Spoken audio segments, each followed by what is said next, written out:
इसमें आप VVA लगा देना तो स्वर्ण संख्या में।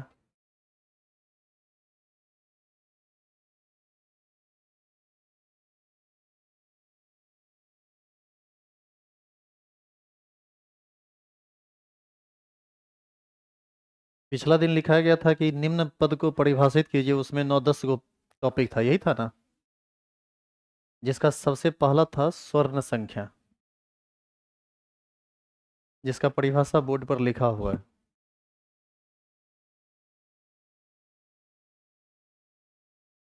10 सीसी स्वर्ण सॉल को 1 सीसी 10% NaCl विलयन से रक्षित करने के लिए जितने मिलीग्राम लायोफिलिक सोल की आवश्यकता होती है या द्रव स्नेही सोल की आवश्यकता होती है, उसी को हम स्वर्ण संख्या कहते हैं। स्वर्ण संख्या जिलेटिन का सबसे कम होता है।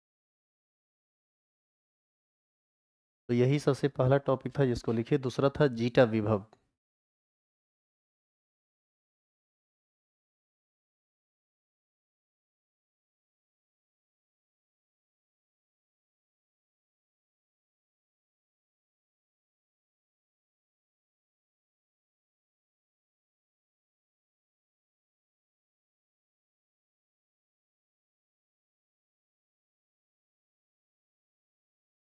अरे दांत निकाले गिरे, लिखिए, लिख के लाई है।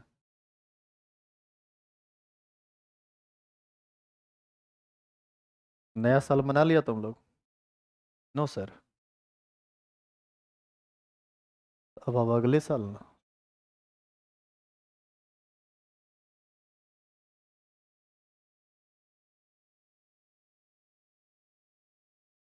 सुनो, जीटा विभव के बारे में आप याद कीजिए, जब आप उभय आयन का अधिशोषण करवाते थे तो उभय आयन अधिशोषित हो जाता था, और जो आयन उभयनिष्ठ नहीं होता था वह पूरा विलयन में घूमने लगता था। इससे चार्ज सेपरेशन होने लगता था, जिसको हम लोग चार्ज का पृथक्करण बोलते हैं। और चार्ज के पृथक्करण के कारण जो विभव उत्पन्न होता है उसी को हम जीटा विभव कहते हैं। तो यदि आप यहाँ तक लिख लिए हैं तो अगला जो 2 नंबर था जीटा विभव, आप उसको लिखिए और परिभाषित कीजिए इसको। शुरू करें लिखाना? लिखेंगे कोलाइडल विलयन में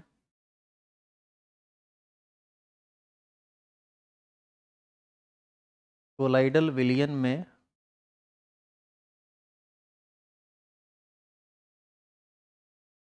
कोलाइडल विलयन में उभयनिष्ठ आयन कोलाइडल विलयन में उभयनिष्ठ आयन के अधिशोषण के कारण कोलाइडल विलयन में उभयनिष्ठ आयन के अधिशोषण के कारण आवेश का पृथक्करण होता है।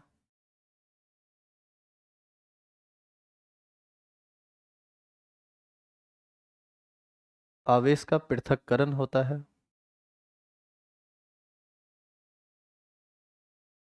आवेश का पृथक्करण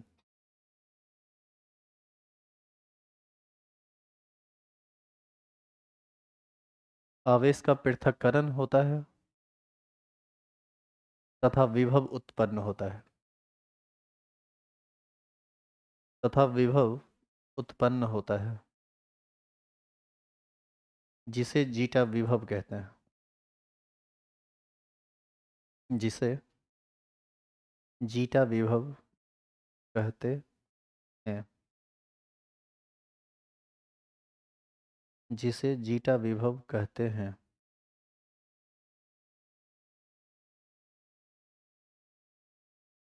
अगला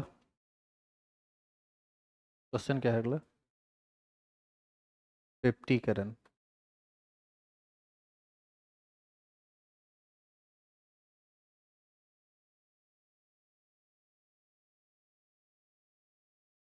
लिखिए पेप्टीकरण। सुनो, पहले इसको समझो। कोई तुम रासायनिक अभिक्रिया यदि करवाया और कोई प्रोडक्ट नीचे जाके बैठ गया, अवक्षेप बना लिया। हम चाहते हैं कि वह अवक्षेप अवक्षेप के रूप में नहीं रहे, कोलाइडल विलयन में बदल जाए। तो क्या करते हैं, अल्प मात्रा में वैद्युत अपघट्य मिलाते हैं, एक ऐसा वैद्युत अपघट्य जिसका एक आयन उभयनिष्ठ हो। उभयनिष्ठ आयन का अधिशोषण होगा, जितना चीज नीचे में बैठा हुआ है वह सब विलयन में मिल जाएगा। इस प्रकार निलंबन को कोलाइडल विलयन में बदलने की यही प्रक्रिया क्या कहलाती है, पिप्टीकरण। तो इसी को आपको अपना एक लैंग्वेज दे देना है, लिखेंगे। इसी अवक्षेप वाले विलयन में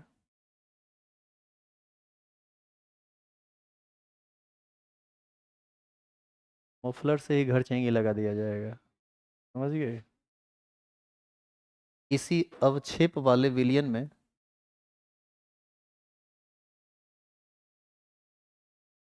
इसी अवक्षेप वाले विलयन में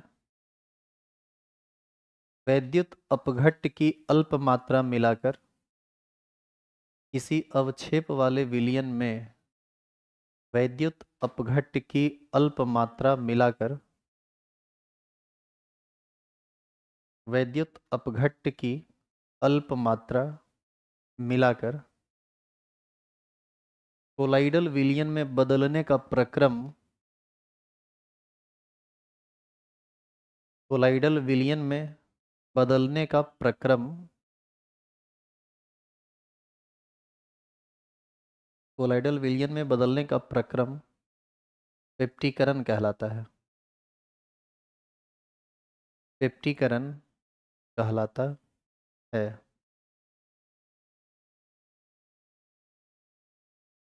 पेप्टीकरण कहलाता है। इधर देखिए, FeCl3 का रिएक्शन जब NaH के साथ होता है तो एक प्रतिफल बनता है फेरिक हाइड्रोक्साइड, और ये फेरी हाइड्रोक्साइड नीचे जाके बैठ जाता है, ये पानी में घुलता उलता नहीं है। तो जो चीज़ नीचे बैठ गया, यदि उसमें तुम Fe3+ आयन वाला कोई भी वैद्युत अपघट्य डालोगे तो Fe3+ का इस पर अधिशोषण हो जाएगा, और सेम चार्ज जब अधिशोषित होगा तो वो नीचे उसको बैठने नहीं देगा। इस प्रकार ये कोलाइडल विलयन में बदल जाता है। इसी प्रक्रम को हम पेप्टीकरण कहते हैं। तो ये जो परिभाषा आप लिखे हैं उसके नीचे में ये रिएक्शन और ये फोटो बनाना जरूरी है, इसको लिखेंगे।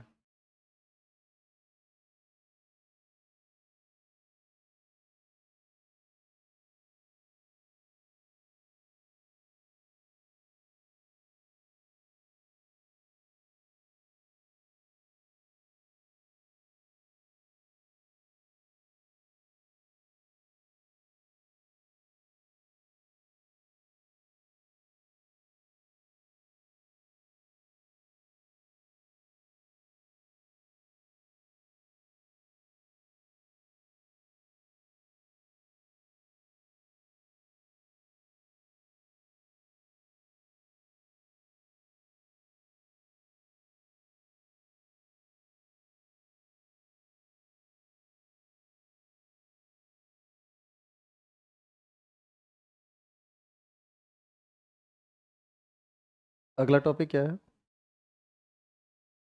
इसी का उल्टा होता है। पेप्टीकरण के प्रतिलोम को ही हम लोग स्कंदन कहते हैं। तो अगला हेडिंग डालिए।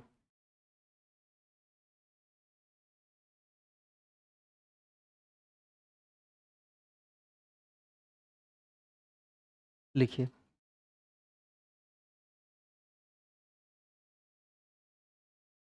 पेप्टीकरण के प्रतिलोम को स्कंदन कहा जाता है। स्कंदन अगला हेडिंग आपका है 4 नंबर में शायद। लिखिए, पेप्टीकरण के प्रतिलोम को स्कंदन कहा जाता है। नहीं तो इसको आप एक और तरह से परिभाषित कर सकते हैं।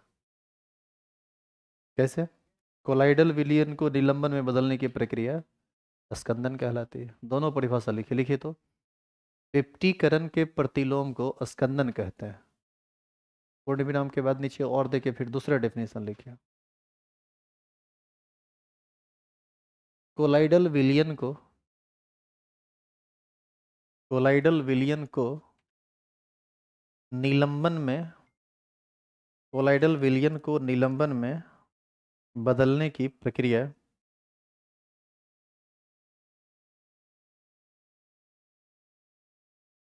को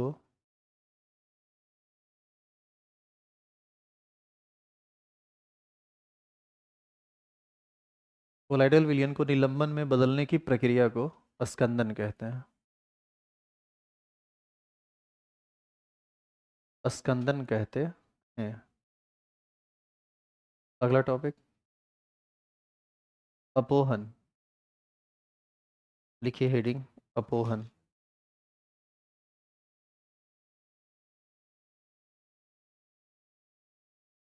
याद कीजिए, कोलाइडल विलयन से क्रिस्टलाभ कण को उपयुक्त झिल्ली के द्वारा अलग करने का प्रक्रम अपोहन कहलाता है। लिखेंगे, कोलाइडल विलयन में उपस्थित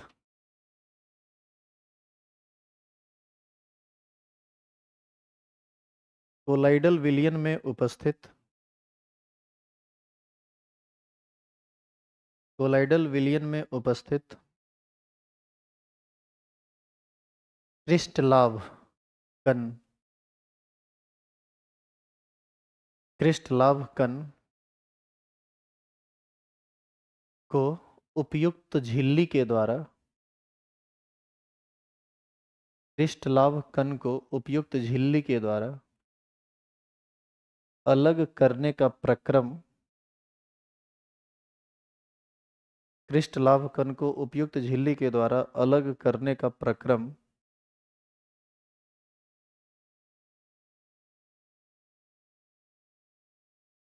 अलग करने का प्रक्रम अपोहन कहलाता है।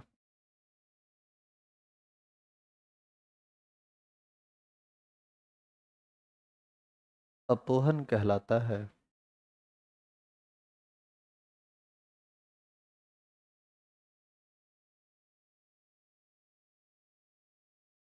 अगला क्या है, वैद्युत अपोहन। लिखिए वैद्युत अपोहन।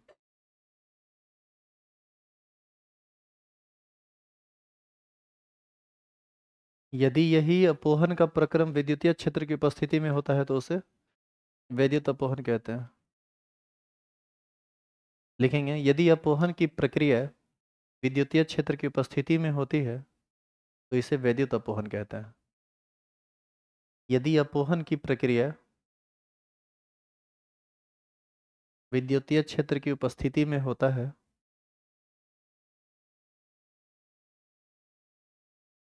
यदि अपोहन की प्रक्रिया विद्युतीय क्षेत्र की उपस्थिति में होता है तो उसे वैद्युत अपोहन कहते हैं। तो उसे वैद्युत अपोहन कहते हैं।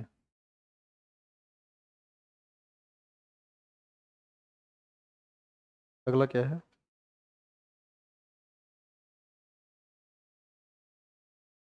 टिंडल प्रभाव। लिखिए,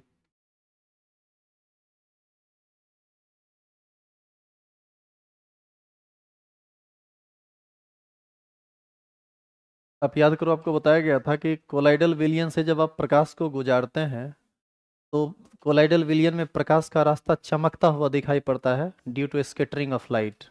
इसी को ना टिंडल प्रभाव कहा जाता है। लिखेंगे, कोलाइडल विलयन में कोलाइडल विलयन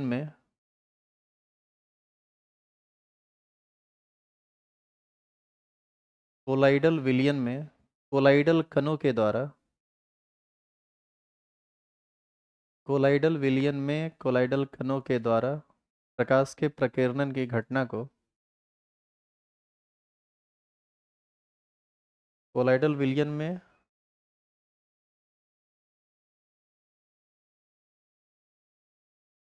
कोलाइडल कणों के द्वारा प्रकाश के प्रकीर्णन की घटना को टिंडल प्रभाव कहते हैं। कोलाइडल विलयन में कोलाइडल कणों के द्वारा प्रकाश के प्रकीर्णन, ऐसे लिखाएगा,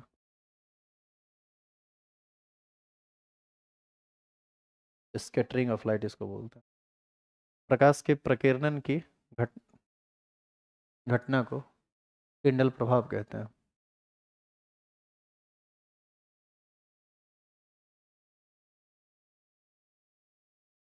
वो फोटो बनाइए, वो जो स्टार लगा हुआ है वो चमकता हुआ प्रकाश है। यदि आप चीनी वाले विलियन में डालेंगे ना तो प्रकाश का रास्ता कुछ नहीं दिखाई पड़ेगा, सामने में दीवार में जाकर प्रकाश टकराएगा तभी आपको पता चलेगा कि वहां से लाइट गुजरा है। जबकि कोलाइडल विलियन में प्रकाश का रास्ता स्पष्ट रूप से दिखता है।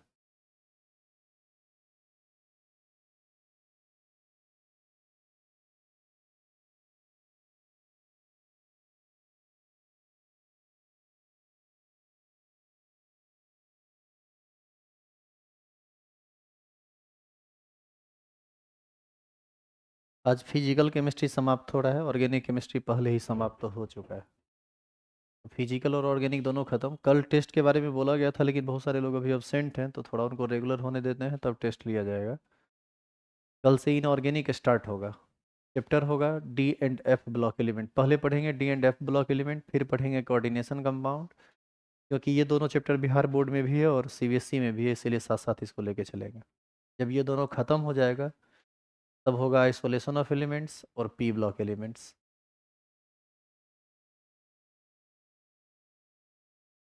वैसे अभी तक आप जितना केमिस्ट्री पढ़े हैं उसमें यदि 70 क्वेश्चन ऑब्जेक्टिव पूछता है ना, तो उसमें आप 55 से 60 क्वेश्चन पर अटेम्प्ट कर सकते हैं। 70 में 70 अटेम्प्ट करने के लिए तो आपको पूरा सिलेबस चाहिए। सिर्फ फिजिकल ऑर्गेनिक से भी 50, 55, 60 तक पहुंच सकते हैं अटेम्प्ट के मामले में। और क्वेश्चन आपको बनाना है केवल कितना, 35। तो हर हाल में क्वेश्चन बनना चाहिए। वैसे पूरा पढ़ लीजिए। पूरा पढ़ने के बाद उसके बाद आपको मॉडल सेट हम डिस्कस करेंगे। मॉडल सेट डिस्कस करेंगे तो हम पहले आपको ये यकीन दिलवाएंगे कि जो आप पढ़े हैं क्वेश्चन उसी टाइप का है या नहीं। तब समझ में आएगा कि आप कितना खुद से कर सकते हैं, कितना नहीं। और कितना कर सकते हैं कितना नहीं, ये तो आपके मेहनत पर निर्भर करता है। कितना साल भर पढ़े, क्रैश कोर्स में कितना पढ़े, कैसी तैयारी आपकी चल रही है। अगला टॉपिक बताइए। ब्राउनियन गति लिखेंगे कोलाइडल विलियन में।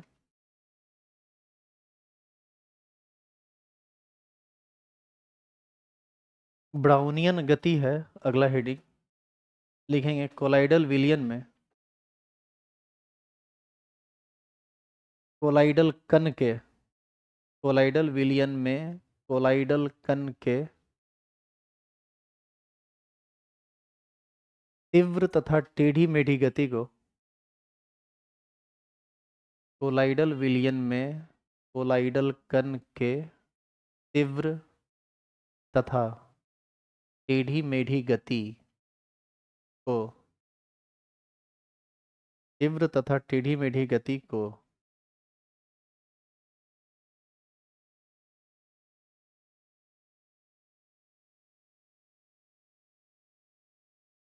ब्राउनियन गति कहते हैं। तीव्र तथा टेढ़ी मेढ़ी गति को ब्राउनियन गति कहते हैं।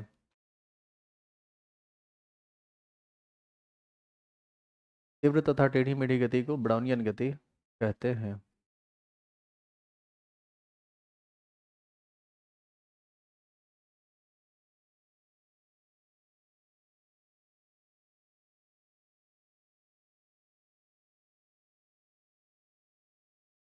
अगला टॉपिक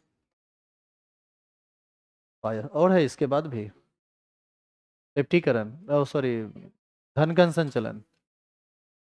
लिखिए तो पायस। तो अघुलनशील द्रव के कोलाइडल विलयन को, अच्छा ये याद करो, पानी और तेल आपस में घुलता नहीं है, लेकिन आप यदि किसी भी तरीके से उसको घुला दें तब जो विलयन बनेगा वही क्या कहलाएगा, पायस। कैसे दोनों घुलेगा आपस में, क्या करना पड़ता था इसके लिए, थोड़ा सा सर्फ डाल दीजिए। सर्फ डालिएगा बस अपने आप से दोनों का दोनों घुल जाएगा। घुला के रखिएगा तो ऐसा नहीं होगा कि उसमें तेल ऊपर आएगा और पानी नीचे रहेगा। लिखेंगे दो अघुलनशील द्रव के कोलाइडल विलयन को, दो अघुलनशील द्रव, दो अघुलनशील द्रव के कोलाइडल विलयन को, दो अघुलनशील द्रव के कोलाइडल विलयन को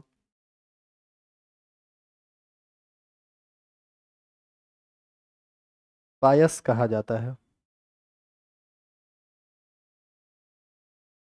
दो अघुलनशील द्रव के कोलाइडल विलयन को पायस कहा जाता है।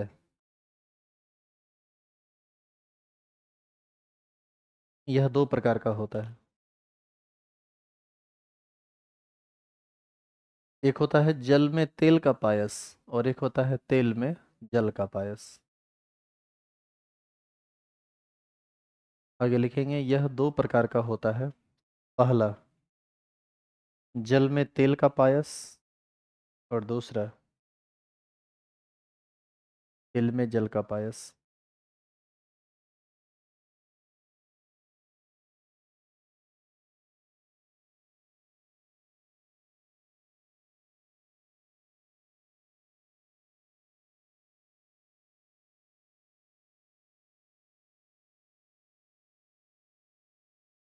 अगला हेडिंग डालिए। वैद्युत कण संचलन, इसी को हम लोग एक और नाम से जानते हैं, धन कण संचलन।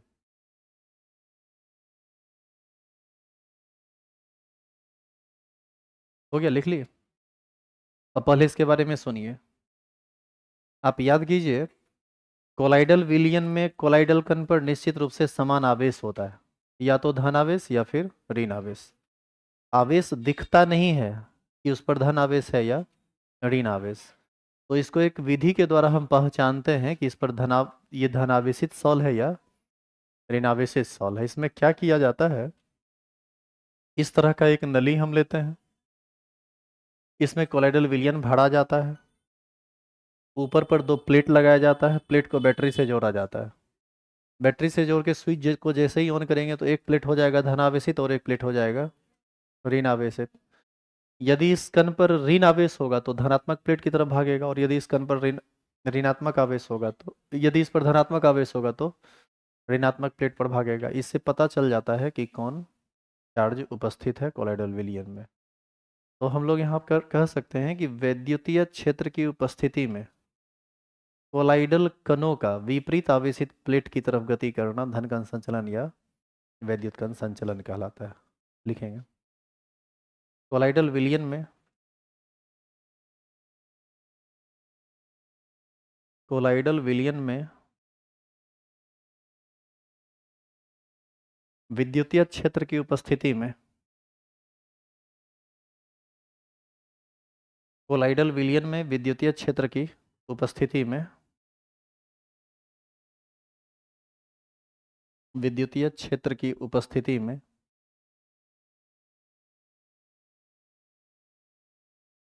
कोलाइडल कणों का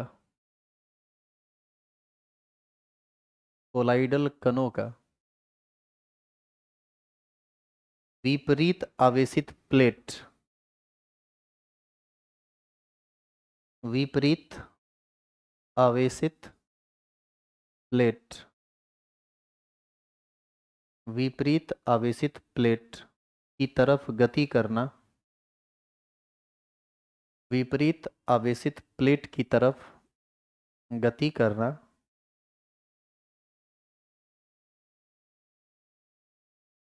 वैद्युत कण संचलन या धन कण संचलन कहलाता है।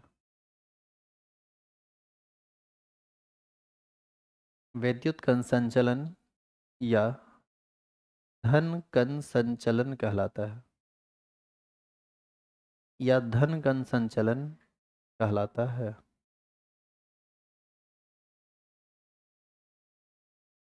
ये वाला फोटो बना दीजिए, ये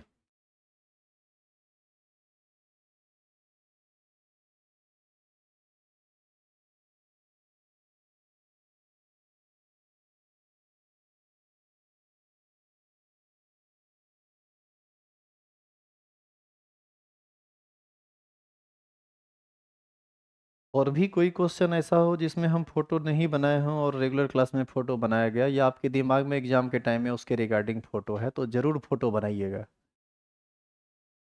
इन चीज़ों पर विशेष आप ध्यान रखिएगा।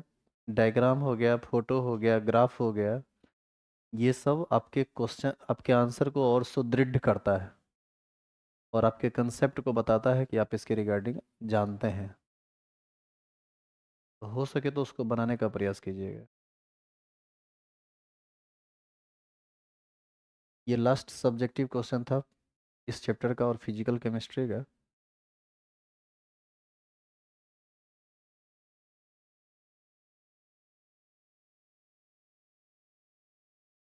जैसे ये सब फोटो बना दोगे ना, तो सिर्फ फोटो बना देने से पता चल जाता है कि आपको इसका आंसर पता है। चेक भी नहीं करेगा कि आप भाषा में क्या लिखे हैं। उसको पता है कि पॉजिटिव प्लेट नेगेटिव प्लेट दर्शा दिया, मतलब समझ रहा है इलेक्ट्रोफोरेसिस या केटाफोरेसिस।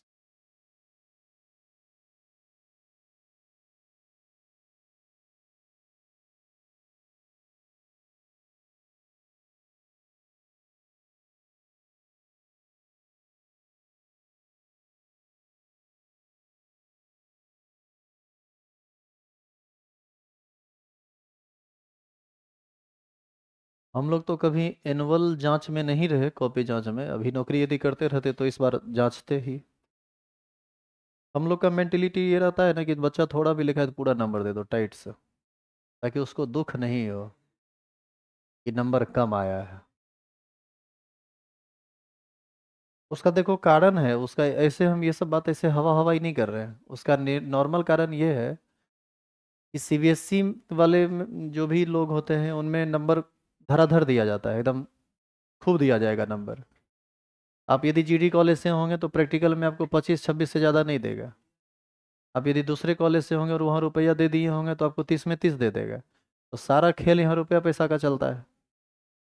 इसमें हमारी तुम्हारी कुछ ज़्यादा चलती नहीं है। अब मान लीजिए जो गरीब छात्र है वो कहाँ से रुपया देगा, वो कहेगा 3,000 रुपया दीजिए 3 सब्जेक्ट का। तो ऐसी स्थिति में थ्योरी में ही तो 4-5 नंबर ज़्यादा बढ़ा के दे दीजिए, जितना आना होगा उससे ज़्यादा आ जाएगा। लेकिन दिक्कत यह है ना कि आप उसमें भी संतुष्ट नहीं ना होइएगा। जैसे 60 में आपको आना चाहिए 60 था, आपके 65 काहे नहीं आया। आप वहां तक उलझते हैं, 70 में 70 काहे आया, 75 काहे नहीं आया। वो तो नहीं होगा ना। लेकिन यदि थोड़ा बहुत भी प्रयास किया है तो नंबर पूरा मिलेगा। हाँ, ठगने का यदि प्रयास करोगे कि टीचर को कुछ हो बकलोल बना के निकल जाएंगे, तो वैसी स्थिति में हमारे जैसा टीचर आपका नंबर काट ही हो लेगा। लिखे होंगे 30 नंबर का तो देंगे 20 नंबर। आप जो कॉपी में उल जुलूल हरकत करते हैं ना, कुछ कुछ लिख के, ये सब हरकत सामने वाले को खिजला देता है। अरे उसके माथा पर सी थोड़े लिखा हुआ है, वो पढ़ लिख के गया है। इस बात को आपको समझना चाहिए। अभी जो टेस्ट लेते हैं इसमें भी हम देखते हैं कि अंट संट कुछ लिख देता है। तो कुछ लिख दिया तो तुम क्या समझा कि हम ऑनर हैं क्या, कि बुझने नहीं आता है। इसलिए आंसर में, आपके आंसर में परफेक्शन होना चाहिए। कुछ लिख के निकल गए ऐसा नहीं होना चाहिए। वो खिजला देता है सामने वाले को, खिजला जाएगा टीचर तो आपको फेल कर देगा।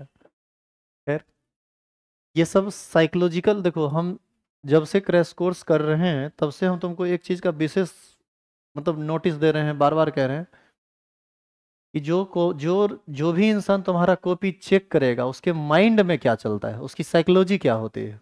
और जो भी लोग इस साइकोलॉजी को समझ लिया, कम जानना केमिस्ट्री फिर भी उसको अच्छा नंबर आ जाएगा, क्योंकि वो साइकोलॉजिकल आंसर कर रहा है। साइकोलॉजी एक सब्जेक्ट होता है, पता है तुम लोगों को। सामने वाले के मनोभाव को समझ लेना। तुम बैठे रहोगे हम समझ लेंगे कि तुम्हारे दिमाग में क्या चल रहा है। यही है साइकोलॉजी। तो खैर, देखिए, और टीचर, और जितना टीचर होते हैं सब साइकोलॉजिकल होते हैं। तो इतना ना आदमी के बीच में रहता है ना, उससे इतना ना फेस देखना, एक्सप्रेशन देखना, एक्टिविटी देखना, वो सब धीरे धीरे वो इंसानी साइकोलॉजिकल हो जाता है पूरा का पूरा। जैसे हम लोग को किसी आदमी को पहचानने में ना बहुत ज़्यादा देर नहीं लगता है, बहुत जल्दी समझ में आ जाता है कि इंसान कैसा है। आइए इसका ऑब्जेक्टिव देखते हैं।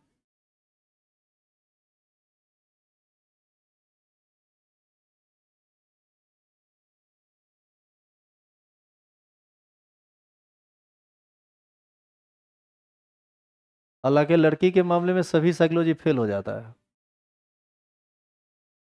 ये आज तक भगवान को भी समझ में नहीं आया। तुम और हम तो फिर भी इंसान हैं।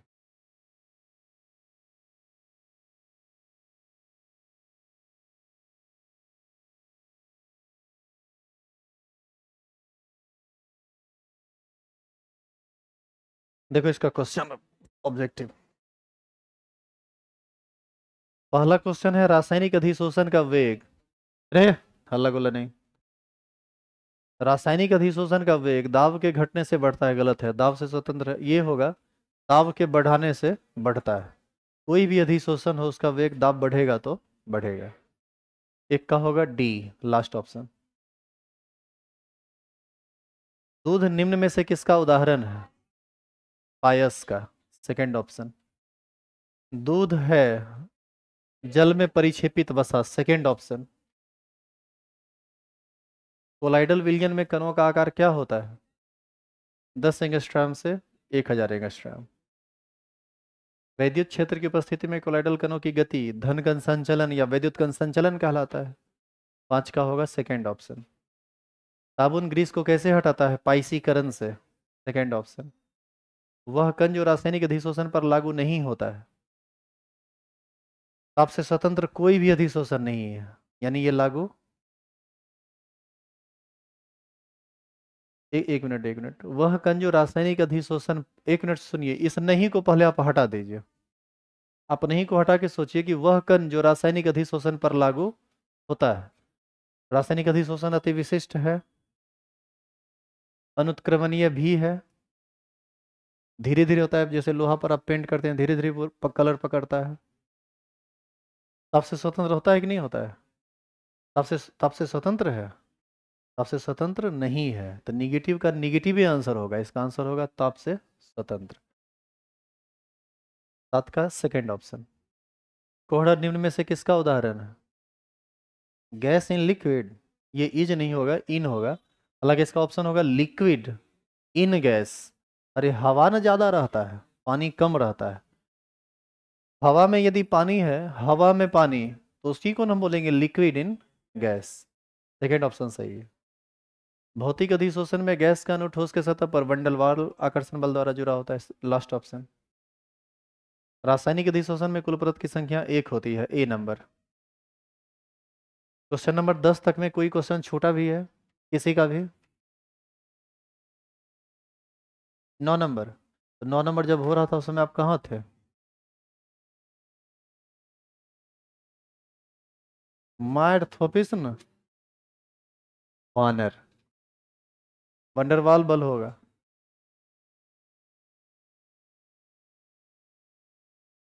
जब लगेबे की थी तो पूछी क्या है? काहे पूछी?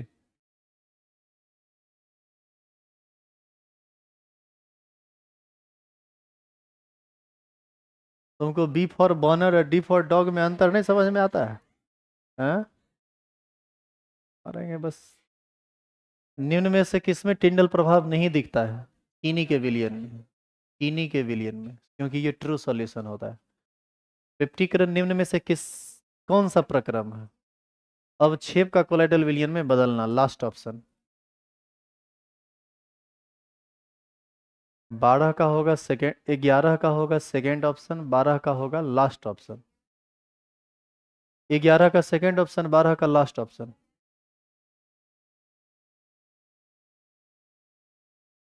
अच्छा 11 का सी होगा, सॉरी। निम्न में से किस पर टिंडल प्रभाव नहीं दिखता है? सी नंबर होगा, चीनी का विलियन। 50 का में से कौन सा प्रक्रम है? अवक्षेप का कोलेटरल विलियन में बदलना, डी ऑप्शन, लास्ट ऑप्शन। निम्न में से कौन द्रव स्नेही सॉल है? गोंद। कर्ण संख्या जिलेटिन का सबसे कम होता है, 14 का ए। निम्न में से भौतिक अधिशोषण के लिए सही नहीं है? ताप बढ़ने से अधिशोषण बढ़ता है, ए नंबर, 15 का ए सही है। अवक्षेप को किस विधि द्वारा कोलेटरल विलियन में बदलते हैं? पेप्टीकरण द्वारा, सेकेंड ऑप्शन। द्रव विरोधी सॉल की स्थिरता का कारण कण पर आवेश है, ए नंबर, 17 का ए। इस तरह से फिजिकल केमिस्ट्री हो गया पूरी तरह से समाप्त। चलिए अब इधर देखिए। कल D and F block start भी होगा और डी एंड एफ ब्लॉक समाप्त भी होगा। सुनिए कैसे। डी एंड एफ ब्लॉक में मात्र 5 गो क्वेश्चन है जो इंपॉर्टेंट है, और उस 5 क्वेश्चन में लगभग क्वेश्चन आप बनाए हुए हैं, और नहीं लिखे हुए हैं तो बहुत छोटा छोटा आंसर है, वो तुरंत खत्म हो जाएगा। ए इधर, खिस्सा रहे जो बोल रहे हैं उसको ध्यान से सुनिए, कल कुछ काम करके लाना है, उसी के रिगार्डिंग बात चल रही है। कॉपी किताब समेटे नहीं कि खिस्सा याद आ जाता है, मार के गोलडी छोड़ा देंगे। आप याद कीजिए, आपको एक क्वेश्चन बताया गया था कि संक्रमण तत्व प्रायः रंगीन यौगिक का निर्माण करते हैं, क्यों? याद है इसका आंसर? क्लास में क्वेश्चन और क्वेश्चन का फिर आंसर लिखाया गया था। तो आप यूनिट 8 लिखेंगे, heading D and F block chapter होगा, और सबसे पहला क्वेश्चन यही होगा जो आप सबको घर से लिख के लाना है। और आप ये मिलेगा कहाँ पर? ये आपको 2 जगह मिलेगा। एक जगह जहाँ रेगुलर क्लास में डी एंड एफ ब्लॉक पढ़े, देखिएगा सबसे लास्ट में यही क्वेश्चन करा के आपको छोड़ा गया होगा, वहां पर मिल जाएगा। यदि वहां पर ना मिले तो अभी हम इसका एक फोटो डाल देंगे टेलीग्राम पे। अभी डाले नहीं, अभी बैठेंगे ऑफिस में तो कुछ कुछ काम करेंगे, तो वो क्वेश्चन आप लिख के लाइएगा। बाकी का भी कुछ क्वेश्चन हम सब्जेक्टिव आपको लिख के देंगे, यदि आप उसको लिख सकते हैं तो लिख कर लाइएगा, ठीक है? और बाकी चीज़ें जो नहीं लिख कर लाएंगे वो हम यहाँ पर कर देंगे। आप याद कीजिए, इस चैप्टर का आपको असाइनमेंट भी मिला था क्लास में, इनऑर्गेनिक का ये चैप्टर का असाइनमेंट मिला था, जिसमें आपको बताया गया था कि नंबर ऑफ अनपेयर्ड इलेक्ट्रॉन से ना कई तरह का क्वेश्चन इस चैप्टर में पूछा जाता है। निम्न में से कौन अनुत्क्रमणीय है, कौन प्रतिचुंबकीय है, कौन डायमैग्नेटिक है, ये सॉरी कौन रंगीन है, कौन रंगीन नहीं है, किसका चुंबकीय संवेग ज़्यादा होगा, किसका चुंबकीय संवेग कम होगा। इस सब से संबंधित ढेर सारा क्वेश्चन करवाया गया था क्लास में। वही सब क्वेश्चन एक बार फिर से यहाँ रिपीट होगा। तो यदि आपके पास वो क्वेश्चन हो जो कि मिला होगा रेगुलर क्लास में, तो आप वो क्वेश्चन लेकर आइएगा। वैसे इस चैप्टर का हम ऑब्जेक्टिव सब्जेक्टिव सब डाल देंगे टेलीग्राम चैनल पे। तो जितना करके आ सकते हैं करके आइएगा, क्योंकि इनऑर्गेनिक में ज़्यादातर काम आप ही को करना है। हम आपको बस डायरेक्शन देते रहेंगे, जहाँ पर आप फंसेंगे वहाँ पर हम आपको आंसर अवेलेबल करवाएंगे। तो अब ये ज़्यादा दिन चलेगा नहीं, मुश्किल से अब दिन जोड़ लीजिए। एक दिन लगेगा D and F block element में, 2 दिन या मैक्सिमम 3 दिन लगेगा कोऑर्डिनेशन कंपाउंड में, 4 दिन हुआ। 2 दिन लगेगा आइसोलेशन ऑफ एलिमेंट्स में, 5 दिन हुआ। और 2-3 दिन लगेगा पी ब्लॉक एलिमेंट में। यही 4 चैप्टर अब आपका बचा हुआ है। तो मुश्किल से 10 क्लास और लगेगा। आज तारीख है कितना, 2 है तारीख। तो टारगेट है कि 14 से पहले आपका ये सिलेबस ख़त्म हो जाए। इस बीच में एक आध दिन संडे उंडे होगा तो टेस्ट वोस्ट लेंगे, और नहीं टेस्ट ले सके तो 2 घंटा पढ़ा देंगे। क्या है कि मकर संक्रांति से पहले हर हाल में इसको ख़त्म करना है, ताकि आप प्रॉपर वे में टेस्ट दे सकें, आपके साथ डिस्कशन हो सके, आपसे पूछताछ हो सके क्या पढ़ाई लिखाई चल रही है। यदि आप कोऑपरेट करेंगे तब। नहीं कोऑपरेट करेंगे, मान लीजिए यादें करके नहीं आए, मार मार के भगा देंगे। एक दिन मारेंगे, दूसरा दिन से अपने तुम नहीं आओगे। इसके बाद जैसे 14 तारीख से पहले यदि सिलेबस आपका ख़त्म हो जाता है, तो पहले आपको बोला जाएगा कि पूरा एक दिन आपको होमवर्क दिया जाएगा कि पूरा फिजिकल केमिस्ट्री का सारा ऑब्जेक्टिव आप रिवाइज करके आइए, क्योंकि आपको क्वेश्चन ऑलरेडी सबका मिला हुआ होगा। जितना भी VVI क्वेश्चन है सब आप उसको एक बार देख के आएंगे। तो इतना करके जब आओगे ना, तो क्लास में मॉडल सेट शुरू करेंगे। मॉडल सेट शुरू करेंगे तो उसमें एक एक क्वेश्चन पर हम डिस्कशन करेंगे।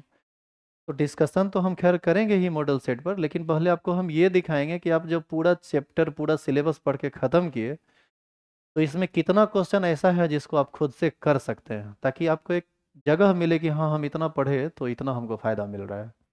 मतलब एक एनालिसिस ये होना ही चाहिए कि साल भर आप पढ़े हैं तो इसका कुछ फ़ायदा हुआ है भी या नहीं।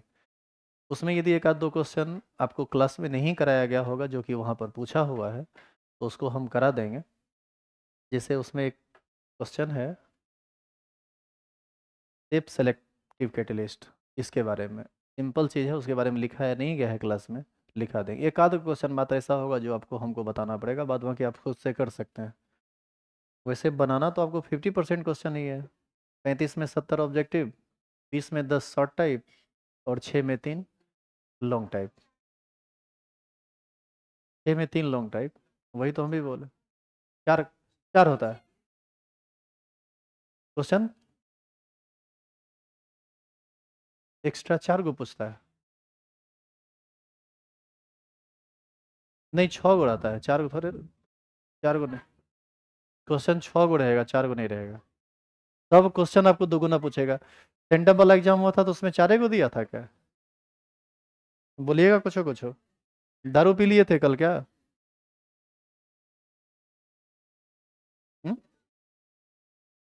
प्रैक्टिकल का एग्जाम कब से?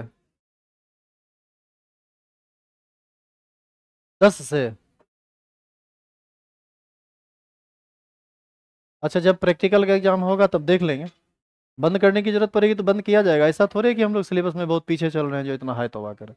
तो फिर 14 के बाद ही खत्म होगा, क्या दिक्कत है? अच्छा, वैसे एक बात देख सुनिए इधर, पी ब्लॉक एलिमेंट का सब्जेक्ट, अरे पी ब्लॉक चैप्टर का सब्जेक्टिव क्वेश्चन का आंसर टेलीग्राम पर डाला गया था। हम एक बार फिर से उसको रिपीट मोड में डाल देंगे। तो यदि हो सके टाइम मिले आपको तो उस क्वेश्चन को कीजिएगा, क्योंकि जो क्लास में करवाएं एग्जैक्ट वही सब क्वेश्चन है, क्वेश्चन आंसर टोटल लिखा हुआ है। उसमें 2-4 क्वेश्चन ऐसा है जो आपको समझाना पड़ेगा, नहीं तो बाद बाकी सब आप जानते हैं। हो जाएगा, खत्म हो जाएगा। 5-7 दिन में चाहे तो खत्म कर देंगे, लेकिन आराम आराम से चलिए, कोई धड़फड़ी नहीं है।